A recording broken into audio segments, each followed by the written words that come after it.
We've got questions, and you've, maybe, got answers.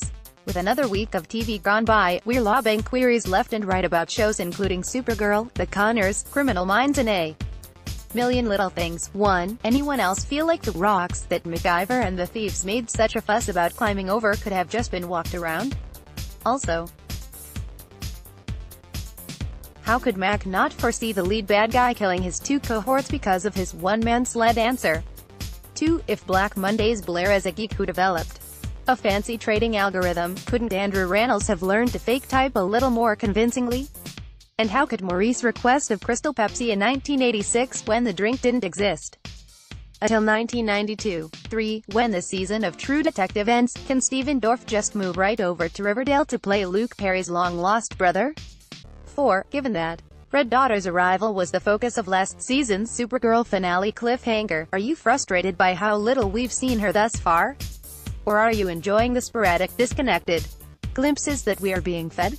5. After a string of May episodes, did manifest keen to regain your interest with the arrival of Matt Long's Time Traveler?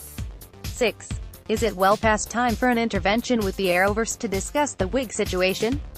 And be honest, did you kinda forget about Curtis until he popped up at Renee's place? And isn't it kinda strange how he's not mentioned when Team Arrow is discussed in the flash forwards? 7. Given their easy, delightful banter while announcing this year's Oscar nominations, shouldn't Kumail Nanjiani and Tracee Ellis Ross just co-host the whole darn show? 8. Are we alone in judging This Is Us? Randall and Kevin? 4. Pressuring barely got pregnant Kate to fly 5 hours and then spend 7 hours in a car taxi from airport included, all to, possibly, meet an uncle to whom none of them had any prior emotional attachment.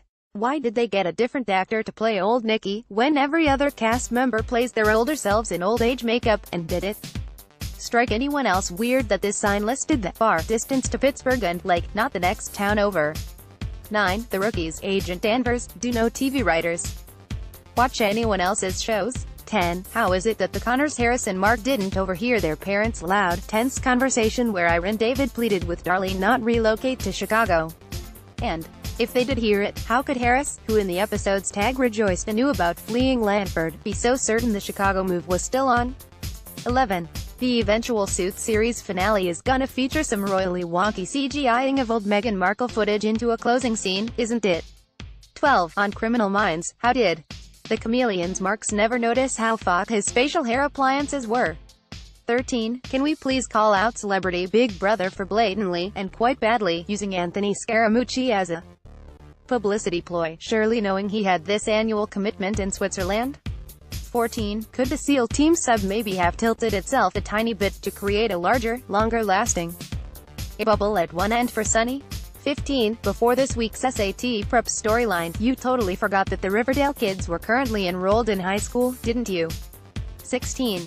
Is there a reason 24 Hours to Hell and Back didn't have Catfish Cabin boss Rachel tell the rest of the staff why she had to fire the surly manager? It was a good reason, too. The woman was caught on camera, stealing from the register. 17. Does the Masked Singer's Nicole Scherzinger get paid extra each time she notes whether or not she thinks a contestant is a trained and/or professional singer? 18. Fellow shitheads, that's Schitt's Creek fans to the rest of ya, how amazed were you that the show managed to find a love interest for Stevie who seemed at once as perfect for her as Patrick is for David? Also, how badly did you want to hear the Jazz Aggles 9 Inch Nails medley? 19. Did the Orville owe us some sort of a hand wave to explain how Regger 2 had signage in alien language, yet everyone spoke human English, or is there an ingestible universal translator at play, such as on Legends of Tomorrow? 20. Wouldn't, or at least shouldn't, Grey's Anatomy's Owen have had to clear his demotion with Alex before giving Teddy his job? Or are we chalking this up to post-paralysis crazy talk? 21. Is Star Trek Discovery pushing its luck by waiting 2 fall episodes, and counting, to introduce Ethan Peck's Spock? 22. Is A Million Little Things John more menacing with a Sharpie than Revenge's Emily Thorne? Wasn't it odd that the show made a point of showing John pulling a bench to the edge of his office balcony so he could jump over, but the bench is nowhere near the edge when Ashley runs out after he commits suicide?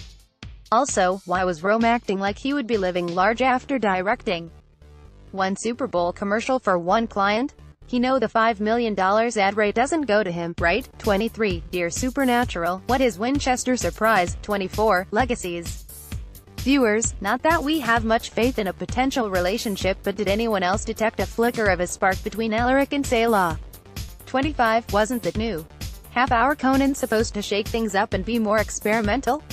How does Conan O'Brien expect to stay relevant with a show that consists only of a monologue with very few nods to current events, and an extended celebrity interview? And what's worse, O'Brien's new wardrobe, or the fact that TBS couldn't be bothered to get Andy Richter an actual